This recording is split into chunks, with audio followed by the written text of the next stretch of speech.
إن الحمد لله نحمده ونستعينه ونستغفره ونعوذ بالله من شرور أنفسنا ومن سيئات أعمالنا من يهده الله فلا مضل له ومن يضلله فلا هادي له وأشهد أن لا إله إلا الله وحده لا شريك له وأشهد أن محمدا عبده ورسوله يا أيها الذين آمنوا اتقوا الله حق تقاته ولا تموتن إلا وأنتم مسلمون يا أيها الناس اتقوا ربكم الذي خلقكم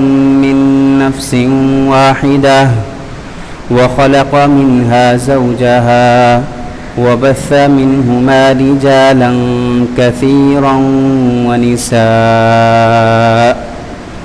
واتقوا الله الذي تساءلون به والأرحام إن الله كان عليكم رقيبا يا أيها الذين آمنوا اتقوا الله وقولوا قولا سديدا يصلح لكم أعمالكم ويغفر لكم ذنوبكم ومن يطع الله ورسوله فقد فاز فوزا عظيما أما بعد إن أصدق الكلام كلام الله وأحسن الهدي هدي محمد صلى الله عليه وسلم وشر الأمور محدثاتها وكل محدثة بدعة وكل بدعة ضلالة وكل ضلالة في النار. قال الله سبحانه وتعالى في كتابه الحكيم أعوذ بالله من الشيطان الرجيم يا أيها الذين آمنوا قوا أنفسكم وأهليكم نارا وقودها الناس والحجارة عليها ملائكة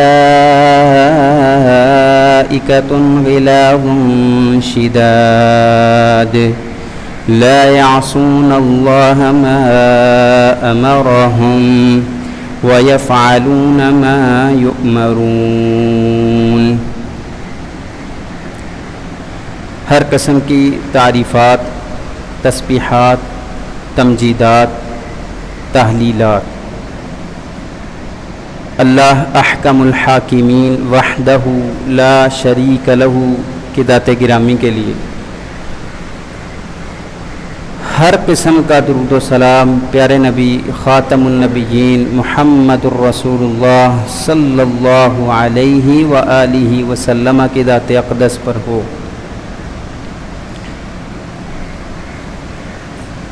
سب سے پہلے تو اللہ تعالیٰ سے دعا ہے کہ اللہ جس سچویشن سے ہم گزر رہے ہیں اللہ ہم سب کو اس میں اپنا صحیح معنوں میں بندہ بنا لے اور ہمیں اپنی طرف سے بھیجی گئی آزمائش میں ثابت قدم رہنے کی اور صابر شاکر رہنے کی توفیق عطا فرمائے. صابر شاکر میں نے کیوں کہا؟ ڈھنڈورا پیٹ کے رکھ دیا ہے میڈیا نے، یہ کرونا کرونا کرونا. ہم مانتے ہیں، کیوں ہم تو کہتے ہیں کہ اللہ کی طرف سے آزمائش ہے، بلا ہے، لیکن بلا کے اندر اللہ کے سامنے عاجزی پیش کی جاتی ہے. جب آزمائش آتی ہے تو آنکھوں سے آنسو جاری کیے جاتے ہیں. لڑا نہیں جاتا بلا سے، آزمائش سے. یہ کرونا سے ڈرنا نہیں، لڑنا ہے. تو بھائی لڑنا نہیں ہے، رونا ہے, عاجزی اختیار کرنی ہے, کیونکہ جس نے آزمائش بھیجی ہے وہی قادر ہے اس آزمائش کو ہم سے ہٹانے پر. بہت سارے جاننے والے ہیں, ان کے عزیز و قریب کوئی بیماری ہوئی, کیا لوگوں کو کینسر نہیں ہوتا؟ کیا لوگوں کو دوسری بیماریاں نہیں ہوتی؟ وہ کون دیتا ہے؟ اللہ رب العالمین. شفا بھی اللہ دیتا ہے, بیماری بھی اللہ دیتا ہے. ہاں, پریکاشنز کا اختیار کرنا وہ ہماری ذمہ داری ہے, احتیاط کو لازم پکڑنا ہماری ذمہ داری ہے. وہ ساری کی ساری تعلیمات جو پیارے نبی محمد الرسول اللہ صلی اللہ علیہ وآلہ وسلم نے اپنی تعلیمات جو ہمیں پہنچائی ہیں, سارے پریکاشنز موجود ہیں. سب سے پہلے اٹھ کے کیا کرنا ہے؟ برتن میں ہاتھ نہیں ڈالنا. جب سو کے اٹھتے ہیں تو کیا فرمایا؟ ڈائریکٹ برتن میں ہاتھ نہیں ڈالنا. اس وقت چونکہ پانی کے استعمال کا ذریعہ برتن تھے, یہ نل نہیں تھے, تو پانی ڈالنے سے منع کیا کہ ڈائریکٹ پانی میں ہاتھ نہیں ڈالنا. کیوں؟ آپ کو نہیں پتا آپ کا ہاتھ کہاں کہاں رات کو پھرتا رہا ہے. تو سب سے پہلی پریکاشن تو میرے نبی نے یہیں دے دی. ہم کیا کرتے ہیں؟ سب سے پہلے اٹھتے ہیں, دعا پڑھتے ہیں, الحمدللہ الذی احیانا بعدما اماتنا والیہ النشور. پھر جاتے ہیں واش روم. سب سے پہلا کام قضائے حاجت کے بعد ہاتھ دھوتے ہیں. سب سے پہلی پریکاشن تو یہاں ہو گئی میرے بھائی. پھر ہم جب گھر میں انٹر ہوتے ہیں, سب سے پہلا کام ہاتھ دھونا کیا کریں. نبی علیہ الصلوۃ والسلام کی روٹین تھی, جب گھر میں جاتے سلام کرتے اور یقیناً اپنی صفائی کا خاص خیال رکھتے. اور ہم اگر, میں آزمودہ چیز ہے, جب بھی گھر جاتے ہیں, میرا چھوٹا سا بیٹا ہے وہ سب سے پہلے کہے گا ہاتھ. کوئی لفظ نہیں آتا اس کو پتہ ہے اس نے آنا ہے, اس نے جانا ہے واش روم ہاتھ دھونے. وہ پہلے کہہ دیتا بابا ہاتھ, آپ ہاتھ دھو لیں جا کے. تو اس لیے ہاتھوں کو بار بار دھوئیے, کوئی معنی نہیں ہے. یہ اگر گورنمنٹ نے پریکاشن کے طور پہ بتایا ہے تو کیا گورنمنٹ کی بات ماننا گناہ ہے؟ لوگ سمجھتے ہیں کہ پتہ نہیں ہم پہ مسلط کر دی گئی یہ چیز. کچھ نہیں ہے, یہ ہماری خود کی حفاظت ہے. ہاتھ دھوئیں اچھی, بلکہ وضو کریں. میں تو کہتا ہوں نبی علیہ الصلوۃ والسلام نے فرمایا ہر وقت جو وضو میں رہتا ہے کوئی انسان نہیں رہ سکتا سوائے مومن کے. جو حقیقی معنوں میں مومن ہے وہ ہر وقت با وضو رہتا ہے, تو بار بار وضو کرنے کیا جاتا ہے. تو بہرحال میں نے جو آپ کے سامنے آیت تلاوت فرمائی, اللہ رب العزت فرماتے ہیں اے ایمان والو, قوا انفسکم واہلیکم نارا. سب سے پہلے تو اپنے آپ کو آگ سے بچا لو, پھر اپنے اہل و عیال کو وہ آگ سے بچا لو.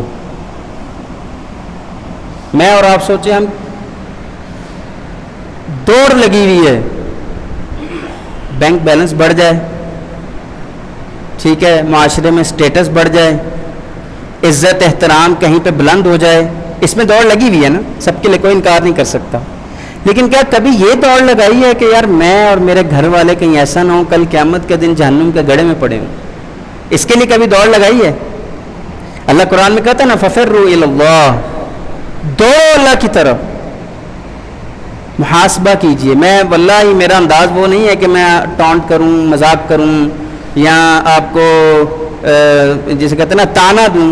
نبی علیہ السلام کا یہ انداز نہیں تھا. وہ سمجھاتے تھے, صرف سمجھانے کے بعد دعا کرتے تھے. میں اپنے لیے بھی دعا کرتا ہوں, آپ کے لیے بھی, اللہ ہم کو آپ کے گڑھے سے بچائے. تو محاسبہ تو کریں, کم سے کم اپنی اکاؤنٹیبلٹی تو کریں کہ یار کیا میں نے 30 سال گزار لیے, آگے مجھے نہیں پتہ, ایک دن ہے, کچھ لمحے ہیں, سالوں ہیں, کوئی پتہ نہیں ہے, لیکن کیا میں نے تیاری کی ہے؟ اگر نہیں کی تو آج سے ارادہ کر لیں. انما الاعمال بالنیات انما الاعمال بخواتیمها. اللہ کہتے ہیں کہ اعمال کا دار و مدار ان کی اینڈنگ پہ ہے, ان کے اختتام پہ ہے. اگر میں نے آج ہی نیت کر لی کہ اللہ مجھے معاف کر دے, اور میں یہ عہد کرتا ہوں میں اپنی بھی اصلاح کروں گا اور اپنے آپ کو بھی آگ سے بچانے کی کوشش کروں گا اور اپنے اہل کو بھی بچانے کی کوشش کروں گا, اور اگر ابھی موت آ گئی تو خواتیمیہ کے تحت جو اختتام ہے اعمال کا وہ میری نیت پہ ہے نا, تو انشاءاللہ العزیز اختتام اچھا ہوگا. اس کے بعد اللہ تعالیٰ کیا فرماتے ہیں, اس کی آگ کی تعریف بتاتے ہیں کہ وقودها الناس والحجارہ, کہ اس کا جو ایندھن ہے وہ لوگ ہوں گے اور پتھر ہوں گے. اللہ ان لوگوں میں مجھے اور آپ کو شامل نہ کرے. یقیناً لوگ ہوں گے اور پتھر ہوں گے. پھر کیا فرمایا؟ علیہا ملائکہ، اس پر ایسے فرشتے مقرر ہیں، غلاظ شداد، بڑے ہی مضبوط اور بے رحم فرشتے ہیں. ان کو کوئی رحم نہیں آئے گا. جتنی بھی التجائیں لجاجت کر لیجئے گا، کوئی رحم نہیں آئے گا. لا الہ الا اللہ. اللہ مجھے بھی اس جہنم سے بچائے اور آپ سب کو بھی بچائے. پھر کیا فرمایا اللہ رب العزت نے؟ لا الہ الا اللہ. واللہ یہ جہنم کا جو منظر ہے، اللہ کے نبی ایک دفعہ نماز پڑھ رہے، ایک قدم آگے ہوئے، ٹھیک ہے، اور پھر ایک قدم پیچھے ہوئے. صحابہ کرام رضوان اللہ علیہم اجمعین نے کبھی یہ منظر نہیں دیکھا تھا، یعنی یہ یوزلی ہوتا ہی نہیں تھا. جب سلام پھرانا تو حرص اتنی تھی کہ پیارے نبی کیوں آگے ہوئے، کیوں پیچھے ہوئے؟ تو صحابہ کرام نے پوچھا یا رسول اللہ صلی اللہ علیہ وآلہ وسلم آپ کیوں آگے ہوئے؟ تو آپ علیہ الصلاۃ والسلام نے فرمایا کہ نماز کے دوران مجھے سامنے جنت کا دیدار کروایا گیا، تو میں نے آگے بڑھ کر اس کو حصول کے لیے کوشش کرنا چاہی. ٹھیک ہے، اچھا پیچھے کیوں ہوا؟ مجھے پھر جہنم کا بھی دیدار کروایا گیا تو میں اس سے ڈر کے پیچھے ہٹ گیا. اب نبی علیہ السلام کو دکھا دی گئی، لیکن ہمیں اتنی وارننگ دی گئی. پھر کہوں گا محاسبہ کیجئے کتنی کوشش کی ہم نے، کتنی کوشش کی ہم نے کہ میں اپنے آپ کو بھی بچاؤں، اپنے اہل و عیال کو بھی بچاؤں. کیسے بچاؤں؟ پہلی بات علم ہی نہیں ہوگا تو کیسے بچاؤ گے بھائی؟ اس لیے کہا جاتا ہے جو آپ کے مسجد کے امام صاحب ہیں، جو آپ کے مسجد کے خطیب ہیں، ان سے رابطہ رکھا کیجئے. یہ نہیں کہ صرف نکاح طلاق کو فون کر دیا جی مولوی صاحب نکاح پڑھانا ہے، طلاق ہو گئی ہے، مسئلے مسائل بتا دیں، مولوی صاحب جنازہ پڑھانا ہے آ جائیں. نہیں میرے بھائی، روزمرہ کی زندگی گزارنے کا طریقہ سیکھیے. اگر روزمرہ کی زندگی آپ کی دین اسلام کے مطابق نہیں ہے تو واللہ خطرہ ہے، بہت خطرہ ہے. جو نبی علیہ السلام کو نذیر کہا گیا نا، لوگ کہتے ہیں ممبر پہ ڈرانا نہیں چاہیے. وہ بھائی نبی صلی اللہ علیہ وسلم خود نذیر تھے، ڈرانے والے تھے. جہاں بشیر تھے وہاں نذیر بھی تھے، خوشخبری دیتے تھے لیکن ڈرانے والے پہلے تھے. کیسے ڈرانے والے پہلے؟ کیسے؟ سورہ کہف آج جمعہ ہے، کس کس نے پڑھی ہے؟ نہیں پڑھی تو مغرب سے پہلے پڑھ لیجئے گا. ٹھیک ہے جی. کیوں؟ کیونکہ نبی علیہ السلام نے فرمایا، صحیح مسلم کی روایت ہے کہ جو شخص جمعہ کے جس نے 10 آیات سورہ کہف کی یاد کر لی، ابتدائی یا آخری، علماء کہتے ہیں دونوں ہی کر لیں، وہ دجال کے فتنے سے عصم من فتنۃ الدجال، اس کو دجال کے فتنے سے محفوظ کر لیا جائے گا. ہمیں تو نہیں پتا دجال کب آئے گا، لیکن اگر آ گیا تو بھائی اگلے لمحے کا پتہ ہے آپ کو؟ کسی کو نہیں پتا. تو اس لیے ایک تو سورہ کہف کی تلاوت کرنی ہے. کیا فرماتے ہیں اللہ؟ الحمدللہ الذی انزل علی عبدہ الکتاب ولم یجعل لہ عوجا قیما لینذر بأسا شدیدا من لدنہ، کہ سب سے پہلے فرمایا کہ جو ٹیڑھ کے بغیر کجروی کے جو کتاب میں نے اپنے بندے پر نازل کی ہے، کیا ہے؟ کیوں نازل کی ہے؟ لینذر بأسا شدیدا، کہ وہ خطرناک عذاب سے ڈرا دے لوگوں کو. تو اس لیے اللہ کے لیے ہم طالب علم ہونے کی حیثیت سے یا دیگر جو علماء کرام ہوتے ہیں، کیونکہ ہم کتاب و سنت پڑھ چکے ہوتے ہیں، ہمیں کافی احادیث آیات نظر سے گزری ہوتی ہیں، ہمیں معلوم ہو جاتا ہے کہ یہ اللہ رب العزت کے احکامات تعلیمات کیا ہیں. تو اگر آپ کو نہیں پہنچائیں گے تو کتمان علم ہو گیا، علم کا چھپانا ہو گیا.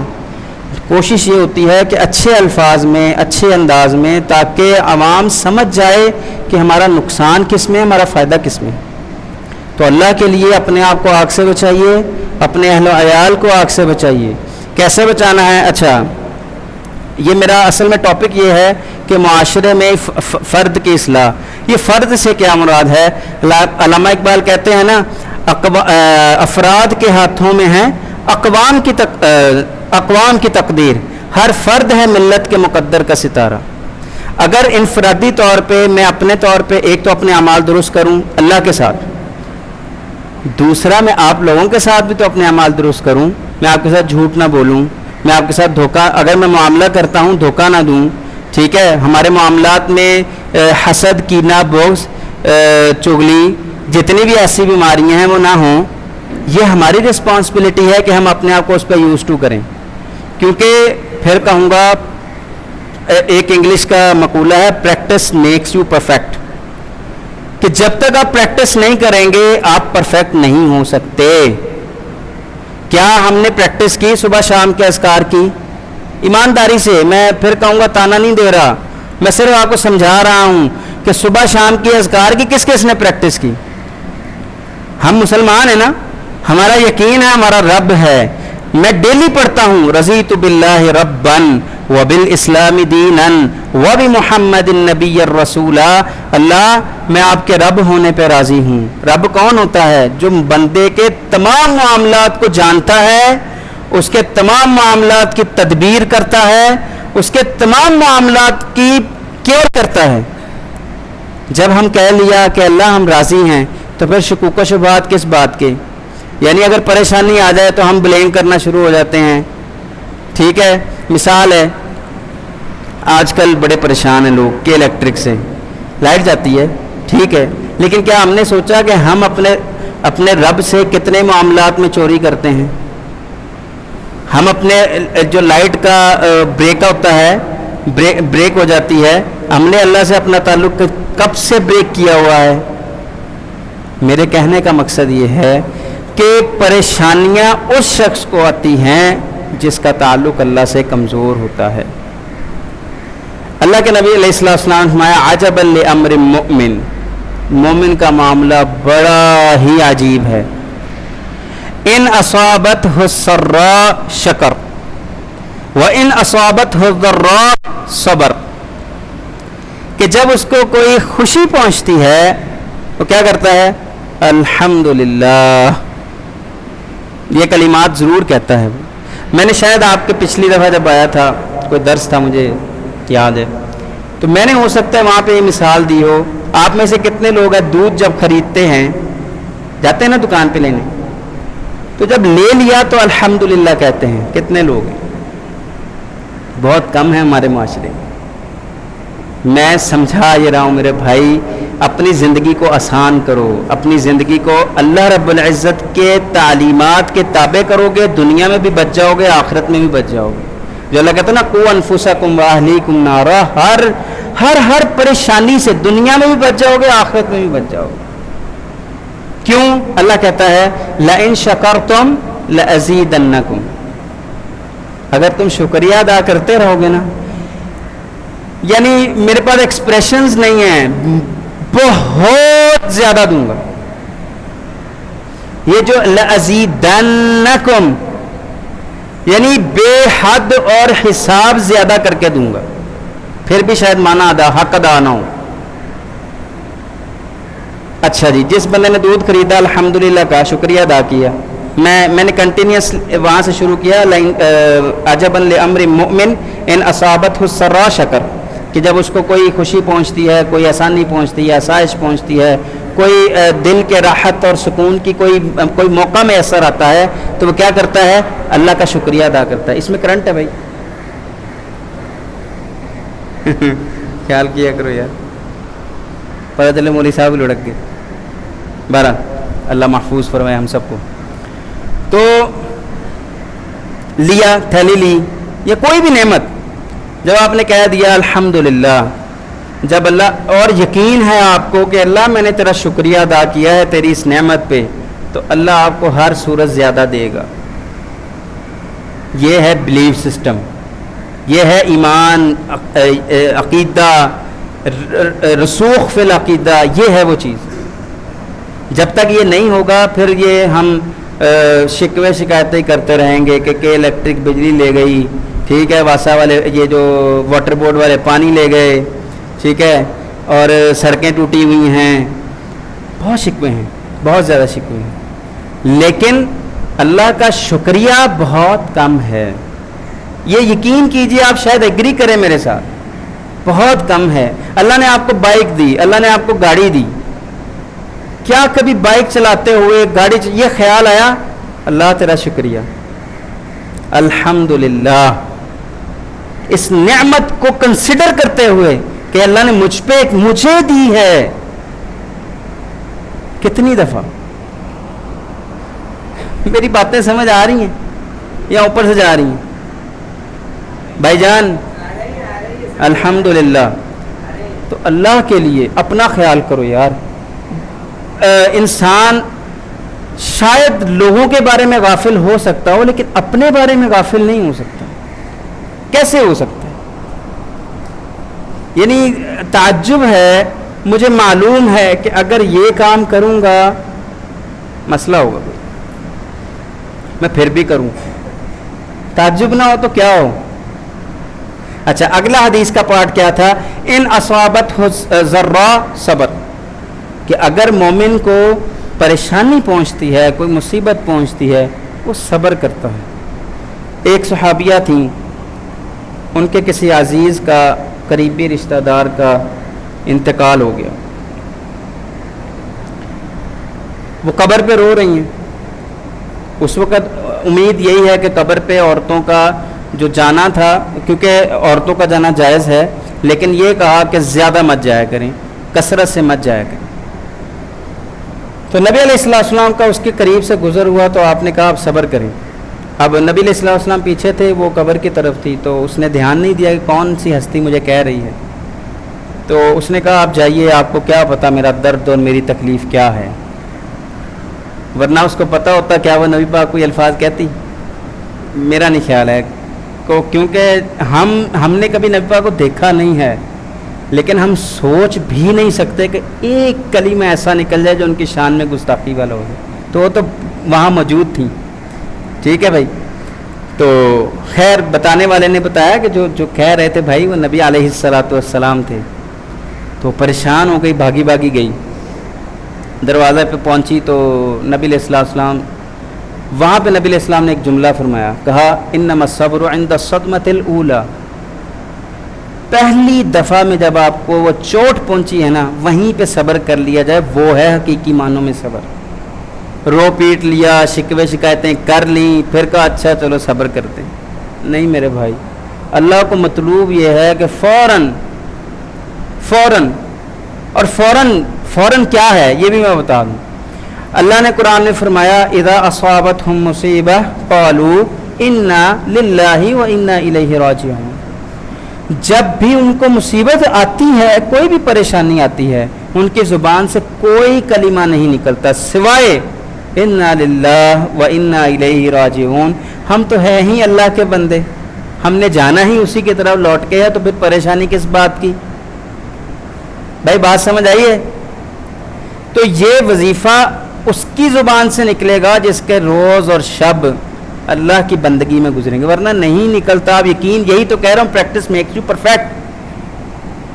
جب پریکٹس ہی نہیں ہوگی تو کیسے پرفیکشن آئے گی؟ تو اس لیے اپنی اصلاح کریں، میں بھی کروں، آپ بھی کریں. یقین کریں، ایک تو اچھا گمان تو رکھنا چاہیے. نبی علیہ السلام کی حدیث ہے احسن ظنک باللہ، کہ آپ اللہ سے اچھا گمان رکھیں، لیکن گھمنڈ تکبر میں نہ آ جائیں. مثال کے طور پہ میں نے پریکٹس کی، مجھے کوئی مصیبت آئی، میں نے کہا انا للہ و انا الیہ راجعون، فوراً شیطان نے اندر آ کے تیر لگایا، واہ یار بڑا پکا مومن ہے. تو یہ بھی نہیں کرنا. عاجزی کیا ہے؟ اللہ تو نے توفیق دی، میری تو کوئی اوقات ہی نہیں تھی. یہ کلمات نکالنے کی کوئی حیثیت ہو تو پھر ہے نا، میری تو کوئی حیثیت ہی نہیں تھی. مالک آپ کا شکریہ، ہاں آپ کا کرم، ہاں آپ کا احسان. اور بھائی آج کے جمعے کا خلاصہ صرف اتنا ہے، اپنے آپ کو بچاؤ، اپنے اہل و عیال کو بچاؤ. پلیز اپنا خیال رکھو، لوگوں کا خیال رکھو، کسی کو تکلیف مت پہنچاؤ. اچھا، یہ تکلیف سے مراد ایک اور چیز، کہیں اور ہی کوئی معنی نہ لے لیں. ابھی آج کل اسلام آباد میں ایک بڑا شور ہے مندر بننے کا. ہمارے آباء و اجداد نے قربانی کس نام پہ دی؟ ہم انڈیا سے آئے نا، ہم پاکستان کے تو نہیں تھے. کیوں آئے؟ جو ایک تصور پیش کیا گیا وہ کیا تھا؟ دو قومی نظریہ تو گیا تیل لینے. دو قومی نظریہ کیا تھا؟ ہم کسی مذہب کی توہین نہیں کرتے بھائی. میرے اللہ نے کہا ہے اگر تم ان کے الہوں کی توہین کرو گے وہ تمہارے الہ کی توہین کریں گے. ہم نہیں کرتے. نہ ہی ہم اس بات کو جائز اور حلال سمجھتے ہیں کہ کوئی ہماری سرزمین پر، ٹھیک ہے جو پہلے سے قائم شدہ عبادات ہیں، اسلام کہتا ہے وہ ٹھیک ہے، وہ اپنی عبادت کریں، جزیہ دیں وہ رہیں، وہ ٹیکس دیں وہ رہیں، ہمارے ملک کے شہری ہیں، ہم ان کا احترام کرتے ہیں اس لیول سے کہ وہ ہمارے ملک کے شہری ہیں، لیکن ان کو مزید عبادت گاہ بنانے کی اجازت نہیں دی جا سکتی. کیا اس سے اس کی توہین ہو گئی؟ آپ جانتے ہیں، ہم تو اپنے، میں جامع بکر میں پڑھا ہوں، ہمارا جو خاک روب تھے جو ہماری صفائی جامعہ کی کرتے تھے وہ عیسائی تھے. اب یقین ماننے انتہائی پنکچوئل انسان، کبھی چھٹی نہیں کی اس نے. اور میں نے دیکھا طلبہ اس کے ساتھ کتنے پیار اور محبت سے، حتیٰ کہ ہمارے اساتذہ تھے اس کو اسلام کی بھی دعوت اچھے انداز میں دعوت دیتے تھے. آج بھی آپ جائیں بابا بشیر، شاید مجھے امید ابھی بھی حیات ہوں گے، اس کا اخلاق دیکھیے گا. ہم احترام کرتے ہیں، لیکن یہ اجازت نہیں دی جا سکتی کہ آپ مزید نئے مندر اور گردوارے اور فلانے ڈھمکانے بناتے پھریں. کیا اس کی مخالفت کرنا میرے اخلاق کو گرا دیتا ہے؟ نہیں بھائی، یہ میرا مذہبی حق ہے. جب میرا دادا کٹا تھا اس نام پہ کہ پاکستان کا مطلب کیا، لا الہ الا اللہ، جب وہ کٹ گیا، مر گیا، اس وقت آپ کو بہتا ہوا خون نظر نہیں آیا تھا؟ اب آپ کہیں کہ ہم ان بتوں کو کہ جس کو میرے نبی نے توڑا تھا ہم اس کو رکھنے کی اجازت دے دیں آپ کو؟ ہم پروٹیسٹ بھی نہ کریں، ہم مخالفت بھی نہ کریں، ہم منہ پہ ٹیپ لگا لیں؟ تو میں نے جو کہا تکلیف نہیں دینی بھائی. فزیکلی کسی کو انسلٹ مت کریں، کسی کو ایسے الفاظ سے مت تکلیف دیں کہ اس کا ہرٹ ہو، لیکن جو ہمارا مذہبی حق ہے ہم اس کا پورا استعمال کرنا ہمیں آنا چاہیے. اگر نہیں آئے گا تو پھر کیسے؟ ٹھیک ہے، پھر کل وہ لبرلز کھڑے تھے وہاں اسلام آباد میں ان کو ڈیفینڈ کرنے کے لیے. وہ چند جو ٹولہ اٹھتا ہے اور ہر برائی کو ڈیفینڈ کرتا ہے، وہ حقوق نسواں کے نام پہ بے حیائی کو بھی ڈیفینڈ کرے گا. وہ جی قادیانیوں، حتیٰ کہ ایک گیا مائک لے کے، اس نے کہا آپ کا قادیانیوں کے بارے میں کیا خیال ہے؟ مجال ہے کسی ایک لڑکی یا لڑکے نے منہ سے یہ لفظ اس نے کہا ہمارا کانسٹیٹیوشن یہ کہتا ہے کہ قادیانی غیر مسلم ہے، آپ مانتے ہیں؟ اس نے کہا آپ کنٹروورشل بات نہ کریں. اور کون سی متنازع بات بھائی؟ جو میرے نبی کی حرمت کو پامال کرے تم کہو یہ متنازع بات ہے؟ تو یہ تکلیف والی باتیں نہیں ہیں. میرا کہنے کا مقصد یہ ہے، ہرٹ کرنے کا مقصد، ہم ایک تو مسلمانوں کو ہرٹ نہ کریں، ٹھیک ہے، غیر مسلموں کو بھی نہ کریں. دعوت دیں تو اچھے انداز میں دیں. اللہ قرآن میں کیا کہتا ہے؟ ادعو الی سبیل ربک بالحکمت والموعظہ. اچھا آگے کیا فرمایا؟ وجادلہم باللتی ہی احسن. اگر لڑائی بھی کرنی پڑ جائے، لڑائی سے مراد ہے بحث مباحثہ، ہاتھا پائی نہیں ہے بھائی. نبی پاک نے کبھی ہاتھا پائی کی اپنی دعوت کے لیے؟ نہیں. گفتگو بھی کرنی پڑ جائے، بحث دلائل دینے بھی پڑ جائیں تو اپنی آواز کو اچھے انداز میں پیش کرنا.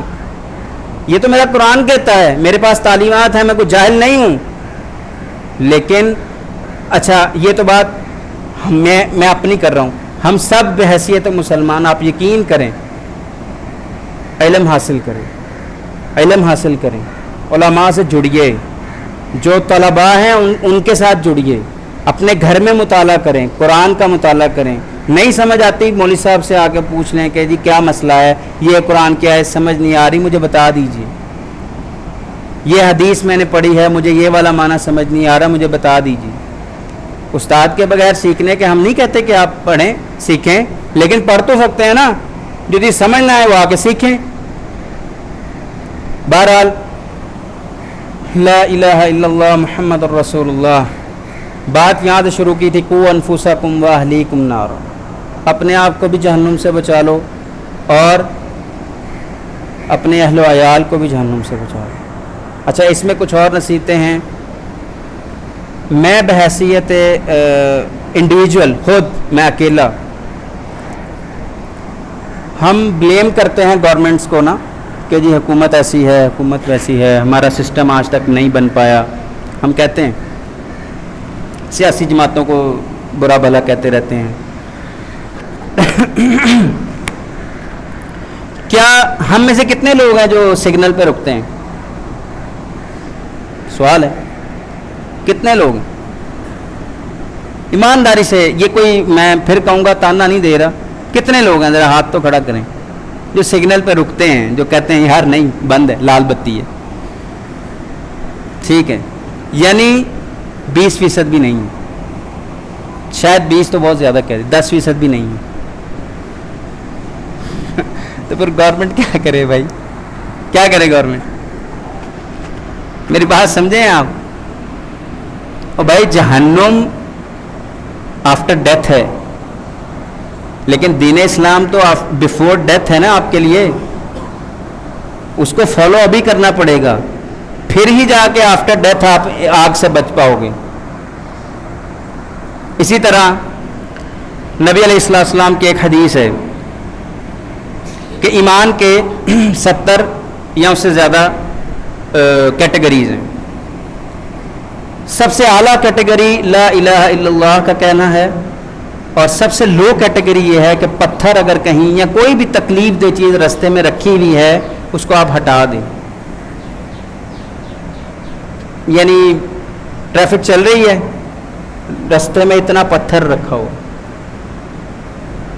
میں صرف یہ نہیں کہہ رہا کہ ہم کرتے نہیں، بہت سارے کرتے بھی ہوں گے، لیکن بتانے کا مقصد کہ اپنے ایمان کو ٹٹولیے یار بس. یعنی ایک اور بات، تمام قومیں، جتنی بھی قوموں کا مطالعہ کر لیں پچھلی، ان میں ایک ایک برائی تھی، زیادہ نہیں تھی، ایک ایک تھی.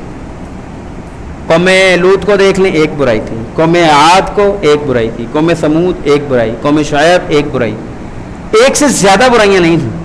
قوم نوح مشرک تھے، اس کے علاوہ ان میں کافی اور برائی نہیں تھی.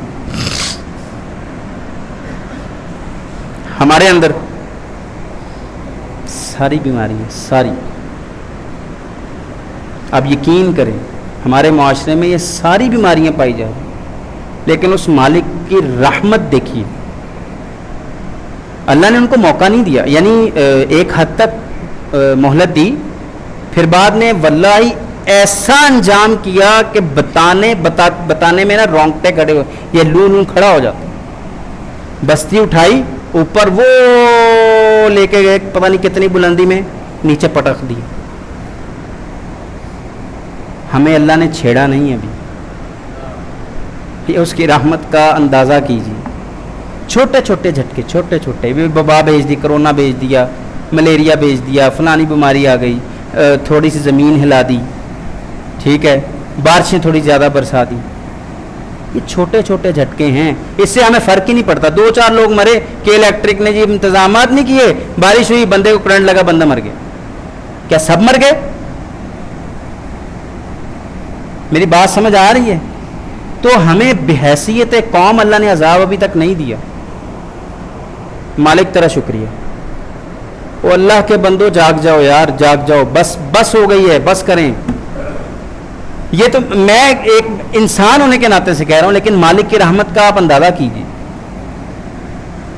وہ کتنا رحیم ہے یار، کتنی مہلت دے رہا ہے.